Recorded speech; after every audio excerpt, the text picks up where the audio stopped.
రిజర్వేషన్లపై supreme court కీలక వ్యాఖ్యలు చేసింది. తల్లిదండ్రులిద్దరూ ఐఏఎస్లైతే వారి పిల్లలకు రిజర్వేషన్ ఎందుకని ప్రశ్నించింది.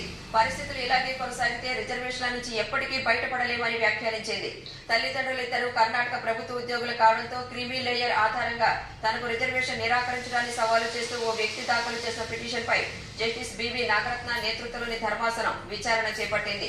రిజర్వేషన్ ద్వారా తల్లిదండ్రులు చదువుకుని మంచి ఉద్యోగాలు చేస్తుండగా వారి పిల్లలు కూడా మళ్లీ రిజర్వేషన్ కోరుతున్నారని జస్టిస్ బివి నాగరత్న తెలిపారు. దీని నుంచి వారు బయటపడాలని సూచించారు.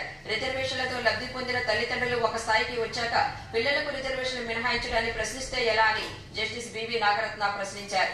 ఓబీసీ వర్గానికి చెందిన ఓ అభ్యర్థి Karnataka power transmission corporation limited లో అసిస్టెంట్ ఇంజనీర్ ఉద్యోగానికి ఎంపికయ్యాడు. అయితే కుటుంబ వార్షిక ఆదాయం 19.48 లక్షలుగా ఉండటంతో క్రీమీ లేయర్ పరిధిని అధిగమించారంటూ అధికారులు అతడి కుల చెల్లుబాటు ధ్రువపత్రాన్ని నిరాకరించారు. దీంతో అతడు కర్ణాటక హైకోర్టును ఆశ్రయించాడు. అక్కడ వ్యతిరేక తీర్పు రావడంతో సుప్రీంకోర్టును ఆశ్రయించాడు.